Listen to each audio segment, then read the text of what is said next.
Hi, this is Paul Baloche, and the question was asked, can you have a genuine, authentic worship experience across a screen? And I have to say yes. Surprisingly, yes. I'm surprised at how effective it can be, how intimate it can be, but it really starts again with our heart in the same way that it would start if we were on a platform. Really, it's from the inside out. The only difference is just a few things to keep in mind. But one of the internal things I would encourage others who are leading each week and looking into a screen, looking into a camera, looking at a little green dot perhaps.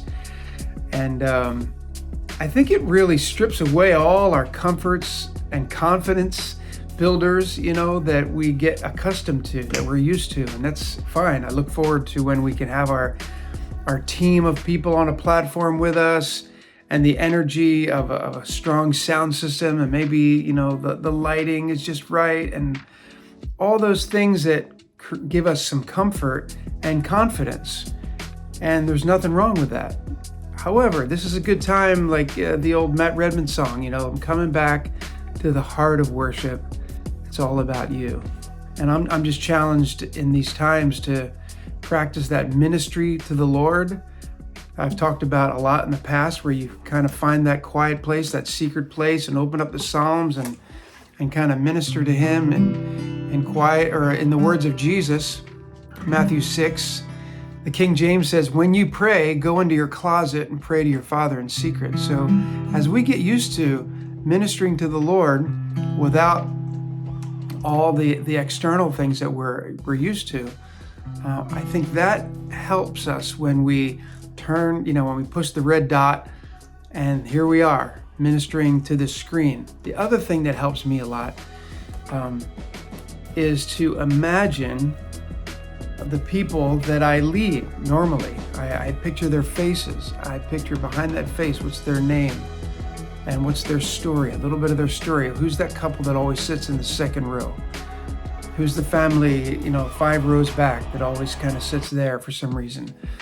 And if it helps, if you have the opportunity, maybe your Facebook page for your church actually has pictures from the last year or two of people in your congregation. Maybe print some of those out and put them behind the camera, put them behind the screen, just as you're leading worship, kind of prayerfully before you begin, and as you lead, maybe have them in mind, be looking at their faces. And as you look at that little green dot or wherever that is on your screen, just bring that empathy up, bring that in with your imagination, bring that empathy and the understanding that the people you're ministering to, who you'll see again soon, are going through difficult times.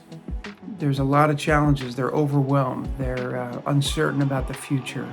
And so our job, our task, is to bring and convey some hope through the scriptures, through the songs that we prayerfully select, and be the most authentic version of yourself.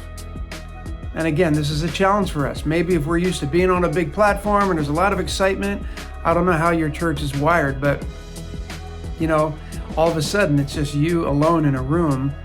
It kind of forces us to just be that authentic person that God made you to be, and not trying to be that extra put on, that persona that we put on. It's not phony, but it's like the energy and excitement of being in a room with 500 people or 1,000 people, or maybe it's 200 people, whatever your situation normally would be. Just be that person that, would open the door and invite, hey, how you doing? Be that more, I picture like a midweek service or that Bible study version of leading worship. Maybe I'll just close there, just with that idea of when you're leading worship for 10 or 12 people in a living room, it's different than when you're on a platform and you've got all that energy behind you. So I found myself lowering the keys to certain songs, just knowing that I want people to participate. And if they're in their living room and there's only 4 or 5 people, they may not shout, really loud, that maybe they will, maybe in some churches, but A lot of folks are a little self-conscious because there's fewer people. So like a Bible study, I would lower the key a little bit and go for more intimacy. Even songs that are up-tempo and joyful, lower that key a little bit and let it be more like you're in a Bible study environment. I find that's the most effective way to try to communicate authentic worship experience on a screen through technology. So the Lord be with you.